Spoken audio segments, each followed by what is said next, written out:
Hi, my name is Smar, but I also go by Sam or First Time Panner, so any of those that you want to call me, you can. You're going to be hearing crows in the background the entire time, probably. My room is right next to, my bedroom is right next to the one tree in the entire apartment complex that has a bird feeder in it, so tons of birds are always there, and I have my window open, and they're being very loud right now. This will be the last update before the finale for my Pan That Palette series. I don't have like a tremendous amount of progress to show you, unfortunately. And also I ordered food to be delivered and it's on its way, so I'm going to go try to go as quick as usual for these updates. Sorry, my Dasher was texting me something. The idea for Pan That Palette was created by Amber F, who will be linked in my description box, and I'm also doing the Better Together theme, which is created by Paula, which is where you pan two palettes that work better together rather than separately. So I'm panning, if you didn't know by now, my Sigma Ambiance palette, which is very reflective, sorry, and my Sephora Blues Beauty palette, because this one is mostly warm tone. As you can see, I'm wearing a very warm tone look today, and this is a cool tone palette. And I'll start with the Sigma Ambiance because that's what I'm wearing on my eyes right now. I'm wearing this because I really thought I was gonna hit another pan on this, but of course I did not. I thought I was going to hit pan on the shade Enrich, because I promise you the next time I use this I will have hit pan on it, because that's just how it works, of course. But yeah, I really thought I was gonna hit pan on this. I've been wearing this pretty much the only like outer corner shadow, like dark brown shadow that I've been wearing on my eyes the entire past week is this. There is an insane dip, and I swear it's the same depth as the other two pans that I have in this palette. Don't know if you're going to be able to see it, but you can just tell by the shadow that the dip is casting that it's very deep.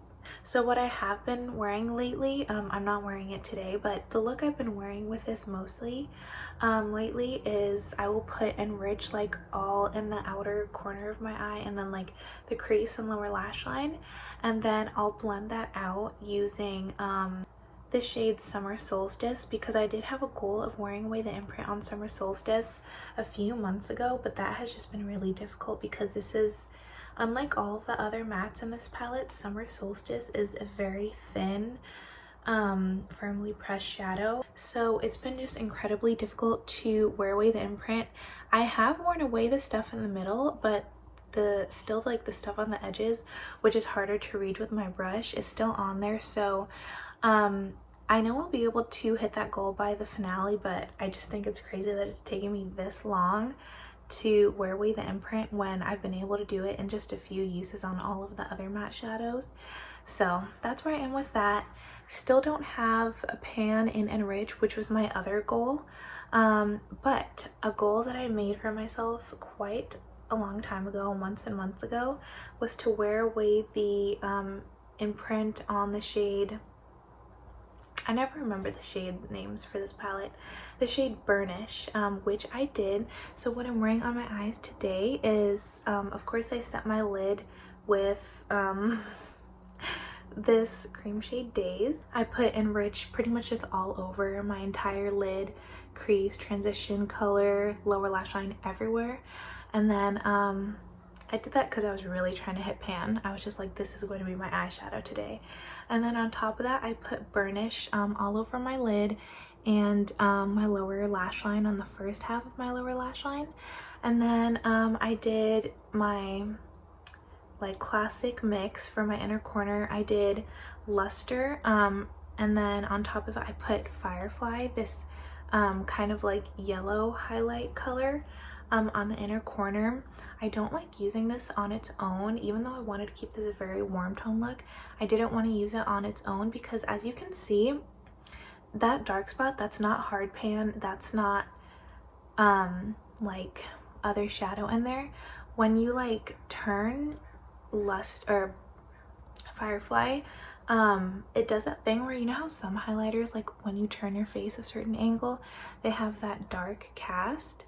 That's what Luster does. So when I put this in my inner corner, it's like kind of showing up a bit, but if you see that dark spot that's right here, that's from this shade. So anyway, long story, but I don't like using this on its own. And even like on top of this, which is like my go-to base for my inner corner,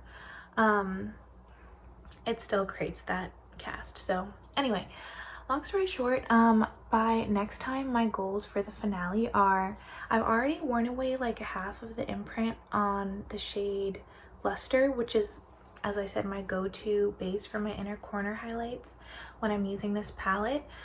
So I think it'll be no problem using or wearing away the other half of the imprint. I just need to use it a few more times, I suspect. Of course, finishing wearing away the imprint on summer solstice, and then I promise you there is no way that I won't have pan in Enrich. So that's still going to be my goal, but I know I'm going to have pan. I'm sure I'll have pan the next time I use it. But that's the update with my Sigma Ambiance. Now, keep dropping everything. The Sephora Blues Beauty, this will be even quicker than Ambiance because I have no significant progress. I really thought I would have pan on this lighter brown shade. Again, I don't, but I know I'll have pan by the end of the update because the dip in this shade is so deep. I do have a very good dip in this one, and if I was strictly using this shade to set my eyeshadow primer every time instead of going back and forth between these two palettes, I know I would have had pan in this one or the other one by now, but I just use whichever one I have open at the time. So despite me having a pretty big dip in this shade, I don't think I'm going to have pan by next time. One thing I'd like to say though about this palette is I've been using these two shades a lot more this past month than I ever have this year. Especially this shade, which is like, it's supposed to be a shimmer type dark brown, which I wasn't getting a lot of use out of for the longest time because I would never put a shimmer this deep on my eyelids, but I've been using it to make this color show up more. So either what I'll do is I'll start with this, and then if it's kind of like losing opacity once I put like my shimmer on top of my lid, I'll put this on top because this doesn't build up on itself too well. But this will build up on top of the shadow. Or what I'll do is I'll start with this, and because it's like slightly creamier, I'll put this on top so it'll stick better. So that's what I've been doing with this palette. I've been getting some good use on these darkest shades. Still nothing too significant as far as dips, but I'm just glad I'm getting use on it. I said last time that now that I hit pan on that Natasha Denona single, I was going to start using this in combination with this because that was my go-to look with that shade, but I just have not used this shade at all, so sorry about that. I just got a notification that my dasher is here, so I'm gonna go get my food. Thank you so much for watching this video. Wish me luck with the rest of my goals before the finale, and I hope everyone else is meeting their goals on their palettes. But other than that, I will see you in my next video. Thank you for watching and have a great day. Bye.